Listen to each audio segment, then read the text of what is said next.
السلام علیکم دوستو، خوش آمدید آپ جہاں ہم سناتے ہیں محبت، جذبات اور خوابوں سے بھری کہانیاں۔ آج ہم لے کر آئے ہیں ایک خوبصورت پری اور انسان کی دل کو چھو لینے والی کہانی، تو چلیے شروع کرتے ہیں۔ لیکن آگے بڑھنے سے پہلے چینل کو سبسکرائب کر لیں اور گھنٹی کا بٹن ضرور دبائیں تاکہ ہر نئی کہانی آپ تک پہنچ سکے۔ عنوان: چاندنی وادی کی محبت۔ ایک خوبصورت پہاڑی وادی تھی جسے لوگ چاندنی وادی کہتے تھے۔ وہاں ایک نیک دل اور محنتی نوجوان حارث رہتا تھا۔ حارث دن میں کھیتوں میں کام کرتا اور رات کو جھیل کے کنارے بیٹھ کر آسمان کے ستارے گنتا۔ اس کی زندگی سادہ تھی، لیکن دل میں ایک خواہش چھپی تھی کہ کاش میری زندگی میں بھی کوئی ایسا آئے جو مجھے سمجھے اور میرا ہمسفر بنے۔ ایک رات جب چاند پوری آب و تاب سے چمک رہا تھا، حارث جھیل کنارے بیٹھا گنگنا رہا تھا۔ اچانک جھیل کے پانی میں چمک سی پیدا ہوئی، جیسے چاند کی روشنی پانی میں اتر آئی ہو۔ لمحوں میں وہ روشنی ایک خوبصورت پری میں بدل گئی۔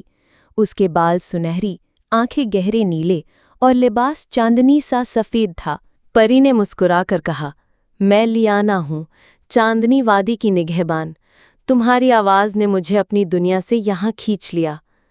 پہلے تو حارث حیران ہوا، لیکن آہستہ آہستہ دونوں بات کرنے لگے۔ ہر رات پری آتی اور دونوں گھنٹوں جھیل کنارے بیٹھ کر کہانیاں سناتے۔ حارث اسے زمین کی فصلوں، پرندوں اور گاؤں کی رسموں کے بارے میں بتاتا، جبکہ لیانا اسے آسمان کے راز، بادلوں کے پار کے منظر اور ستاروں کی روشنی کی کہانیاں سناتی۔ وقت کے ساتھ ان کی دوستی محبت میں بدل گئی، لیکن لیانا کے دل میں ایک ڈر تھا۔ ایک دن اس نے حارث سے کہا، ہماری دنیا کے قانون کے مطابق ایک پری صرف تب انسان کے ساتھ رہ سکتی ہے جب وہ اپنا جادو چھوڑ دے۔ ایسا کرنے سے میں عام انسان بن جاؤں گی، مگر کبھی واپس آسمان نہیں جا سکوں گی۔ حارث نے اس کا ہاتھ تھام کر کہا، لیانا، تم میرے لیے جادو سے بھی قیمتی ہو۔ میں چاہتا ہوں کہ تم میرے پاس رہو، چاہے تمہارے پاس طاقت نہ رہے، بس تم رہو۔ لیانا نے فیصلہ کر لیا۔ اگلی چاندنی رات اس نے جھیل کے پانی میں کھڑے ہو کر اپنے جادو کا تاج اتارا اور آسمان کی طرف اڑتے جگلوؤں کے ساتھ اسے رخصت کیا۔ جیسے ہی اس کا جادو گیا، وہ عام انسان بن گئی۔ چند دن بعد حارث اور لیانا کی شادی گاؤں میں دھوم دھام سے ہوئی۔ پورا گاؤں روشنیوں سے جگمگا رہا تھا۔ سب لوگ خوش تھے کہ چاندنی وادی کی پری اب ان کی اپنی ہو گئی ہے۔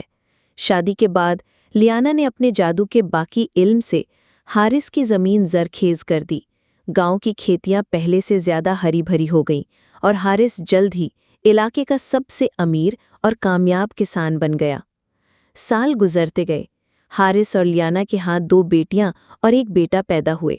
بچے اپنی ماں سے پریوں کی کہانیاں سنتے اور باپ سے محنت اور محبت کا سبق۔ لیانا اکثر کہتی، اصل جادو یہ نہیں کہ تم بادلوں پر اڑ سکو یا پانی کو سنہرا کر دو، اصل جادو دل میں ہوتا ہے جو محبت سے چلتا ہے۔ چاندنی وادی میں اب نہ صرف فصلیں لہلہاتی تھیں، بلکہ محبت کی خوشبو بھی بسی ہوئی تھی۔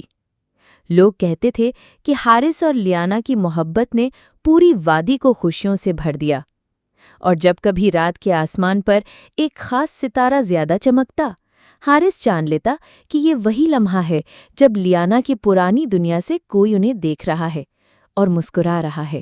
دوستو، امید ہے آپ کو یہ کہانی پسند آئی ہوگی۔ اگر آپ کو یہ محبت بھری کہانی اچھی لگی تو لائک ضرور کریں، اپنے دوستوں کے ساتھ شیئر کریں اور کمنٹس میں بتائیں کہ آپ کو کہانی کا کون سا حصہ سب سے زیادہ پسند آیا۔